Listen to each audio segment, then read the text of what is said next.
Assalamualaikum warahmatullahi wabarakatuh. Perkenalkan, nama saya Rena Gadahuriana. Di sini saya akan menjelaskan materi tentang VOC, Republik Bataaf, Kekuasaan Inggris di Nusantara, Tanah Paksa, Politik Pintu Terbuka, dan Politik Etis. Yang pertama, saya akan membahas VOC. VOC atau Verenigde Oost-Indische Compagnie adalah perusahaan dagang yang bersejarah dan memiliki pengaruh besar dalam perkembangan ekonomi dan politik di Belanda pada abad ke-17 hingga ke-18. Hal yang melatar belakangi terbentuknya VOC. Yang pertama adalah ditutupnya pelabuhan Lisabon oleh Spanyol untuk Belanda karena perang keagamaan. Yang kedua adalah adanya peta Huygens van Linschoten. Yang ketiga adalah dimulainya ekspedisi Cornelis de Houtman. Yang keempat adalah terdapat 6 ekspedisi Belanda. VOC didirikan oleh pemerintah Belanda dengan tujuan menguasai dan memperdagangkan rempah-rempah yang berlimpah di wilayah Asia Tenggara, khususnya di wilayah Nusantara. Pada tahun 1598, Parlemen Belanda mengusulkan pembentukan perusahaan maskapai besar dari 6 kota, yaitu Amsterdam, Middelburg, Fulton, Delft, Hoorn, dan Rotterdam. Terbentuknya VOC pada 20 Maret 1602. VOC adalah perusahaan dagang bursa pertama di dunia yang berdiri berdasarkan hak oktroy atau hak paten. Hak oktroy yang dimiliki oleh VOC diantaranya adalah hak monopoli perdagangan, hak mencetak dan mengedarkan uang, hak mengangkat dan memberhentikan pegawai, hak mengadakan perjanjian dengan raja, hak memiliki tentara, hak mendirikan benteng, hak menyatakan perang dan damai, hak mengangkat dan memberhentikan pegawai setempat. Selanjutnya adalah kebijakan VOC. Di antaranya adalah pertama, pelayaran hongi. Pelayaran hongi adalah patroli laut dengan menggunakan kapal hongi berbentuk kura-kura. Tujuannya adalah mengawasi jalur perdagangan, menghilangkan pasar gelap, memantau jumlah tanaman cengkeh dan pala. Dampak dari adanya pelayaran hongi adalah penguasa lokal menyediakan kapal, rakyat yang mendayung kapal, perampasan barang dagang bagi pelanggar, dan yang melanggar akan ditangkap, bahkan bisa dibunuh. Yang kedua adalah ekspansi, menembangi tanaman nomaditas panen untuk menjaga jumlah produksi rempah. Yang ketiga adalah verplichte leverantie, penyerahan wajib hasil bumi atau menjual hasil bumi hanya kepada VOC. Yang keempat adalah kontingenten, kewajiban bagi rakyat pribumi untuk membayar pajak berupa hasil bumi kepada VOC. Dan yang terakhir adalah Prengerstelsel, tanam paksa kopi yang diberlakukan di wilayah Parahyangan. Pada tahun 1720, rakyat diwajibkan menanam kopi dan menyetorkan hasil ke VOC melalui para bangsawan daerah. Runtuhnya VOC disebabkan oleh yang pertama adalah sistem monopoli melemahkan daya beli. Yang kedua adalah harga rempah-rempah yang merosot. Yang ketiga, cara kerja yang tidak efektif dan efisien. Yang keempat, saingan dengan VIC. Yang kelima adalah besarnya biaya melawan rakyat. Yang keenam adalah pembagian laba yang mengecewakan. Yang ketujuh adalah korupsi. Dan yang kedelapan karena hutang VOC yang sudah mencapai 136,7 juta gulden. VOC resmi dibubarkan pada 31 Desember 1799. Selanjutnya adalah pembahasan tentang kekuasaan Republik Bataaf di Indonesia. Setelah VOC resmi dibubarkan, kolonialisme dan imperialisme masih berlanjut di Indonesia di bawah pemerintahan Republik Bataaf. Republik Bataaf dibentuk setelah invasi Prancis ke Belanda pada tahun 1795. Louis Napoleon memimpin Republik Bataaf dan Herman Willem Daendels diangkat sebagai Gubernur Jenderal di Indonesia. Di Nusantara, Daendels menerapkan kebijakan pertahanan, membangun jalan raya dan mengubah struktur sosial dan ekonomi. Namun kebijakan-kebijakan ini menyebabkan penderitaan dan kemiskinan bagi rakyat Indonesia. Di masa Daendels juga terjadi perubahan politik dan pemerintahan. Di antaranya adalah mengubah administrasi, peradilan dan pemerintahan kolonial, menjual tanah kepada swasta dan mengenakan pajak untuk memperbaiki keuangan Belanda. Setelah itu, Republik Bataaf meningkatkan pertahanan Jawa dari serangan Inggris dengan membangun pasukan, benteng, dan jalan raya. Namun upaya ini juga memunculkan kontroversi dan penderitaan bagi rakyat. Pada tahun 1811, akhirnya Daendels digantikan oleh Jenderal Jan Willem Jansen. Tak lama setelah itu, di tahun yang sama, Batavia jatuh ke tangan Inggris, dan Belanda mengakui kekalahan. Setelah Belanda mengakui kekalahannya, terjadilah Perjanjian Tuntang pada 18 September 1811. Isi Perjanjian Tuntang adalah: pertama, Pulau Jawa diserahkan kepada Inggris. Yang kedua adalah semua tentara Belanda menjadi tawanan Inggris. Dan yang terakhir adalah orang-orang Belanda dapat dipekerjakan dalam pemerintahan Inggris. Selanjutnya, kekuasaan Inggris di Indonesia. Inggris menguasai Indonesia setelah menandatangani Perjanjian Tuntang pada 18 September 1811. Lord Minto menunjuk Thomas Stamford Raffles sebagai penguasa Inggris di Indonesia. Kebijakan Raffles 1811 sampai 1816 diantaranya adalah membangun hubungan baik dengan penguasa lokal yang anti Belanda, membagi Jawa menjadi 18 keresidenan, dan mengangkat bupati sebagai pegawai pemerintah, mencampuri urusan kerajaan lokal, termasuk menyerang keraton Yogyakarta. Kebijakan Raffles dalam bidang sosial dan ekonomi adalah menghapus kerja rodi, penyerahan wajib dan perbudakan, memonopoli garam, menjual tanah kepada swasta, dan mendukung penanaman kopi.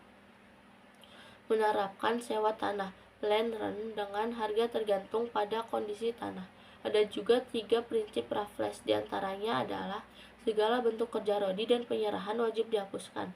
Peranan bupati sebagai pemungut pajak dihapus. Tanah adalah milik pemerintah.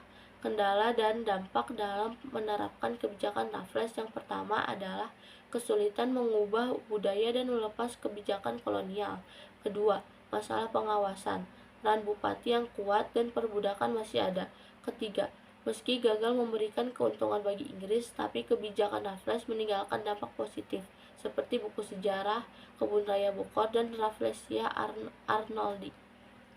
Tahun 1815, Raffles digantikan oleh John Vandal dan Jawa harus diserahkan kembali pada Belanda tahun 1816. Selanjutnya adalah pembahasan tanam paksa. Pada awal kekuasaan kolonial Belanda yang kedua, tahun 1816, Belanda mengalahkan Inggris di Tuntang Salatiga pada tahun 1816 dan memulai kekuasaan kolonial mereka kembali di Nusantara. Pada tahun 1830 hingga 1870, pada tahun 1830 sampai 1870, Johannes van den Bos mengusulkan sistem tanah paksa untuk memperbaiki krisis ekonomi Belanda. Tanam paksa atau kulturstelsel mengharuskan petani pribumi menanam tanaman ekspor seperti kopi, tembakau, tebu, dan nila. Saat pelaksanaan tanam paksa terjadi penyelewengan, pelanggaran hak asasi manusia, dan penderitaan bagi rakyat pribumi. Kebijakan tanam paksa ialah petani wajib menyediakan 1/5 tanahnya untuk tanam paksa. Tanah pertanian tanam paksa bebas dari pajak. Pekerja paksa di pabrik atau perkebunan milik pemerintah. Penguasa pribumi mendapatkan bonus berdasarkan hasil pertanian yang diserahkan. Lalu kritik terhadap sistem tanam paksa muncul dari kelompok liberal dan buku seperti Max Havelaar oleh Multatuli. Keuntungan Belanda meningkat, tetapi penderitaan rakyat pribumi tetap berlanjut. Pada tahun 1860-an terjadi kritik yang menyebabkan perubahan, dan sistem tanam paksa dihapuskan secara bertahap dan digantikan oleh sistem ekonomi liberal atau usaha swasta. Tetapi kerja paksa dan pajak tetap memberikan penderitaan. Kesimpulan dari pembahasan tanam paksa adalah kekuasaan Belanda di Indonesia membawa keuntungan besar bagi Belanda, namun penderitaan bagi rakyat pribumi terus berlanjut melalui berbagai sistem ekonomi termasuk tanam paksa dan usaha swasta. Selanjutnya adalah politik pintu terbuka.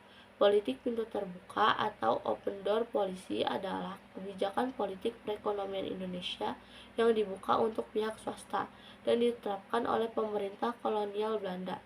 Latar belakang terjadinya politik pintu terbuka adalah terjadinya penyimpangan sistem tanam paksa yang menyebabkan penderitaan, berkembangnya paham liberalisme setelah Revolusi Prancis, kemenangan kaum liberal di parlemen Belanda, keinginan pengusaha Belanda menanamkan modal di Indonesia. Dampak Traktat Sumatera 1871 memberikan kebebasan dan kewenangan bagi pihak swasta. Pelaksanaan politik pintu terbuka pada 1870. Sistem tanam paksa dihapuskan. Ekonomi diserahkan kepada pihak swasta. Investor asing masuk dari Belanda, Eropa, dan Cina. Pemerintah kolonial berperan sebagai pengawas dan penyedia fasilitas. Undang-undang agraria dan undang-undang gula mengatur pertanahan dan perusahaan gula, perkebunan, dan infrastruktur. Yang terjadi pada saat politik pintu terbuka adalah berkembangnya perkebunan tembakau, tebu, kina, karet, kelapa sawit, dan teh di berbagai wilayah. Investor membangun infrastruktur seperti jalan raya, irigasi, jalur kereta api, dan jembatan. Ordinasi mengatur hubungan majikan dan kuli kontrak, cenderung berpihak kepada majikan. Dampak politik pintu terbuka adalah keuntungan besar bagi Belanda, terutama kaum swasta. Ekspor hasil tanah jajahan meningkat. Pengaruh buruk pada penduduk pribumi. Kemiskinan, menurunnya konsumsi bahan makanan, kehilangan pekerjaan, dan hukuman berat. Konsekuensi dan dampak sosial yang terjadi saat politik pintu terbuka. Kelaparan akibat berkurangnya lahan pertanian, penduduk bertambah, lahan pertanian berkurang, dan terjadi kepemilikan tanah yang berubah. Pemerintah membangun proyek-proyek prasarana untuk memperlancar ekspor. Kesimpulannya adalah politik pintu terbuka membawa keuntungan ekonomi bagi Belanda dan pihak swasta, namun merugikan penduduk pribumi dengan dampak negatif pada kehidupan ekonomi dan sosial mereka. Selanjutnya adalah pembahasan politik etis. Politik etis atau politik balas budi dicetuskan oleh Theodor van Deventer sebagai respons terhadap kemakmuran Belanda yang berasal dari kekayaan alam Indonesia. Latar belakang politik etis adalah dari artikel Inner Soil oleh Van Deventer dan Peter Brass di jurnal The Guide pada tahun 1899. Program dan isi politik etis dicetuskan oleh Ratu Wilhelmina pada 17 September 1901. Program yang pertama adalah edukasi atau pendidikan barat, meningkatkan kesetaraan dan emansipasi. Yang kedua adalah irigasi, membangun saluran irigasi dan sarana pertanian. Yang ketiga adalah subsidi untuk industri dan kerajinan bumi.